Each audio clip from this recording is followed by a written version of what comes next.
Welcome in, Clay Travis, Buck Sexton Show. We are going to have some fun here as the Democrats are losing their mind over the January 6th anniversary. They're actually going to have, and I'm not even making this up, a candlelight vigil on the steps of the United States Capitol tonight. They've already spoken, Joe Biden and Kamala Harris, in the early morning to try and set the agenda of this day. More importantly, over 330,000 kids in Chicago still not in school.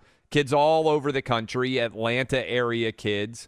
So many different kids not in school, not being paid attention to. COVID setting all-time headlines. I saw you, Buck, tweet, and I thought this was great, that Biden wore a mask to walk up to deliver his speech, to take the virus seriously, and then took off his mask to begin his speech.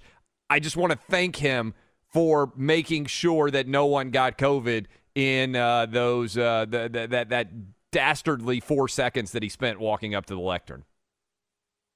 That they're that open about how this is just theatrics, and we're supposed to take all of their proclamations seriously. It's stunning how stupid they think everyone is willing to be. A lot of people are, unfortunately, but not all of us. I actually think this is not landing in a very significant fashion for much of America, this anniversary idea, because, one, most people are aware that there's no real existential threat to American democracy. Two, kids are going back to school, or parents are having to cover for kids not going back to school at the end of the winter holiday.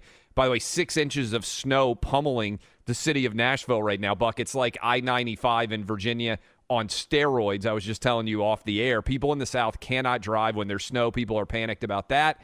And then there's still a ton of people who are legitimately terrified of COVID thanks to all the fear-mongering from Democrats for the past 2 years.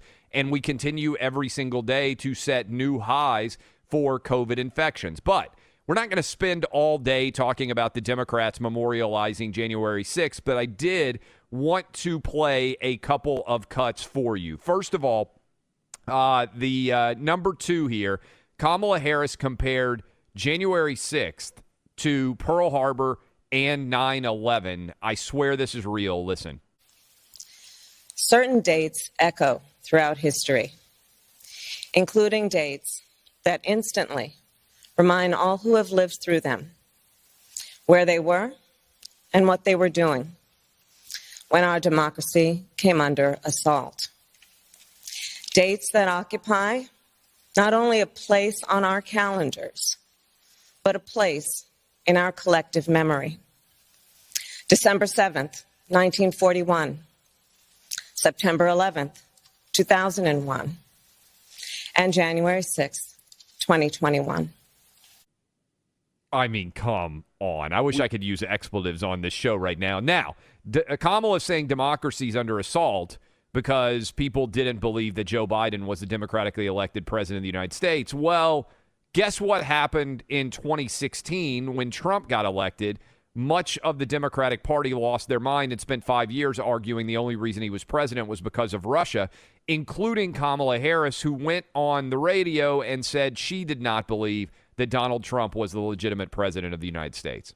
Elections matter. When you win an election, you get to set the rules. How can you win with Russian interference, though? That's a real what I'm thing. scared about in 2020. But rightly. Because I think he's an illegitimate president that didn't really win. So how do you fight against that in 2020? You are absolutely right. So, again, as a member of the Senate Intelligence Committee, I will tell you that we should believe exactly what the intelligence community has told us, which is Russia did interfere in the election of the President of the United States in 2016.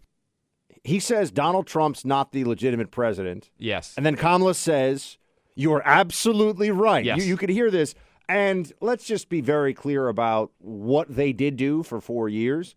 They created a fabrication, okay? They can talk about Russian Facebook bots until, all day long. By the way, it was almost no money that Russia which is spent. absurd. No one who Yes. understands how the internet works thinks that meant anything significant. Yes. But they did create essentially a coup narrative from within the government itself of we need to get rid of this president he's a Russian spy, he's a Russian asset.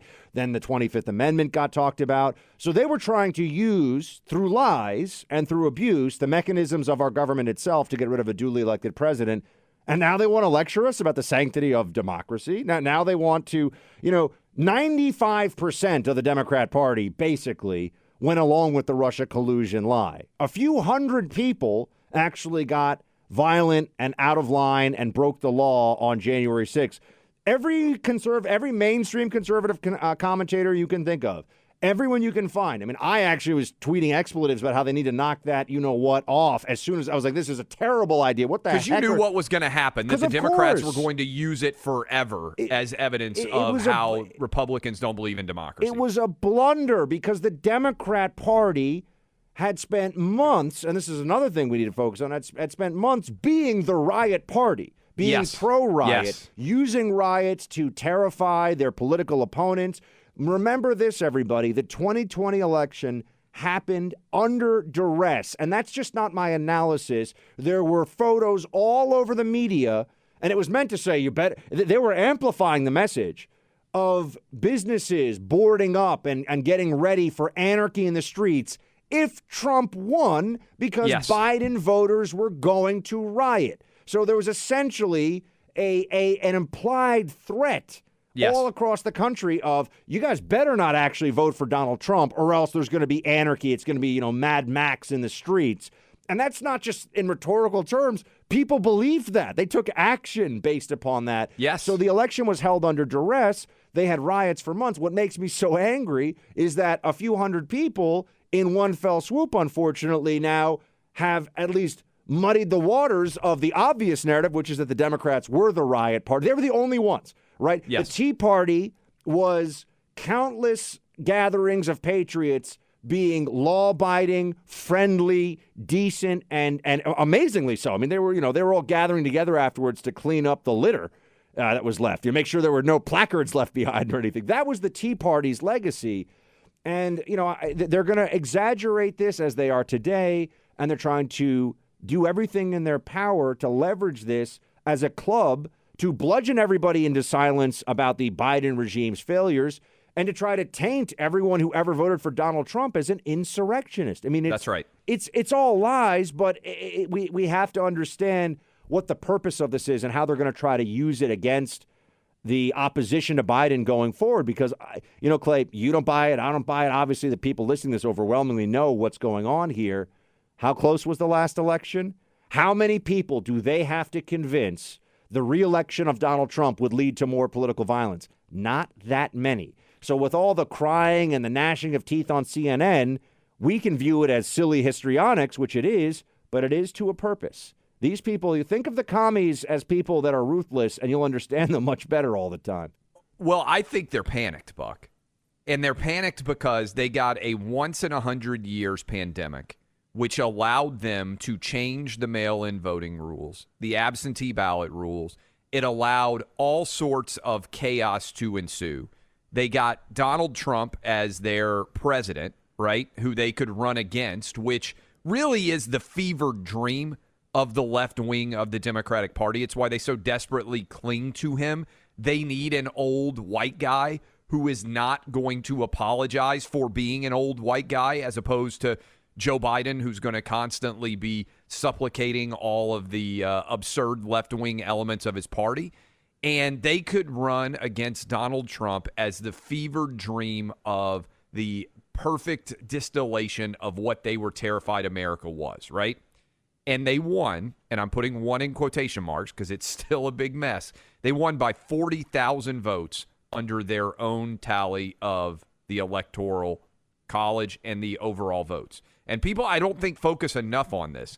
We're talking about roughly 10,000 votes in Georgia, roughly 20,000 votes in Wisconsin, and around 10,000 votes in Arizona.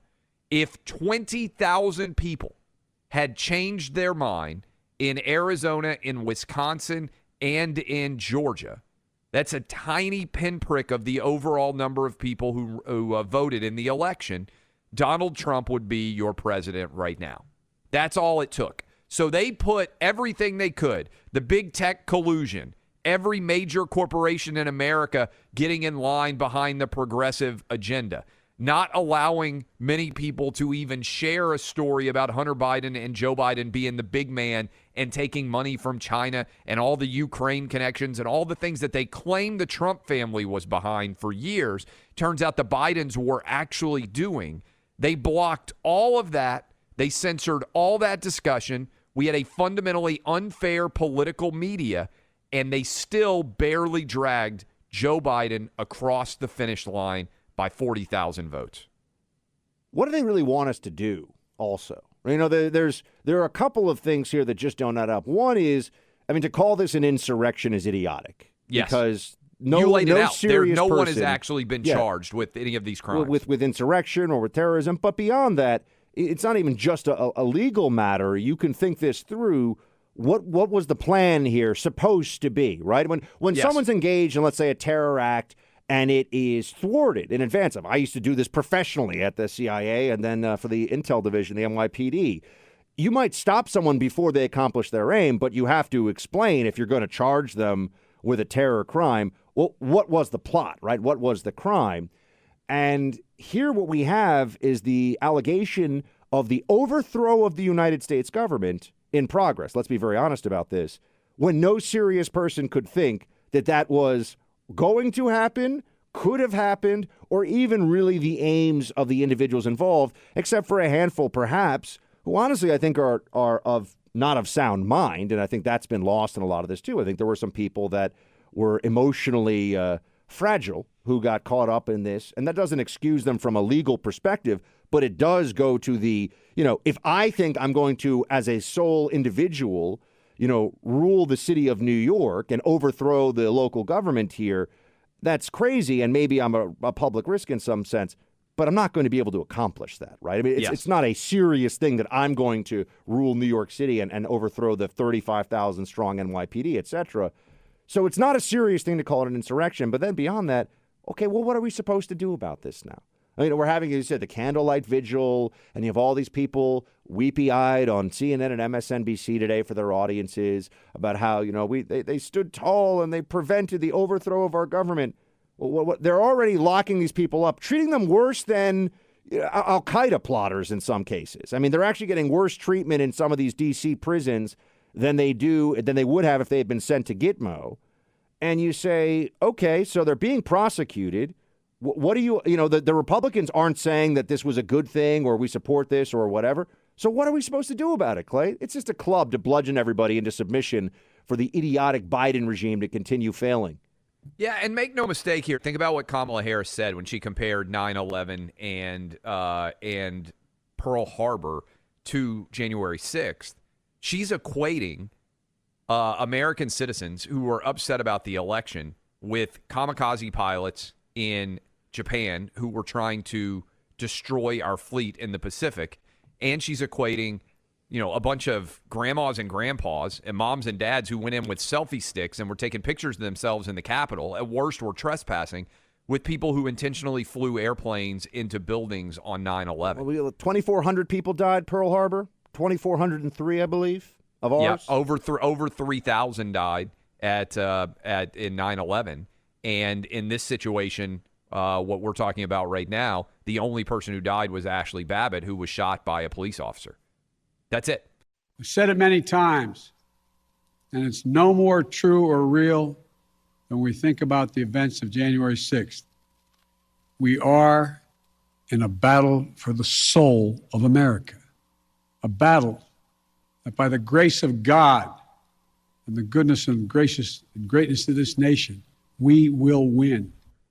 We knew they were going to do this, and if nothing else, I mean, one of the immediate frustrations in the days after this a year ago was, oh, God, now we're going to have Democrats for the next 20 years bringing this up as though we were all there. We were all part of the insurrection.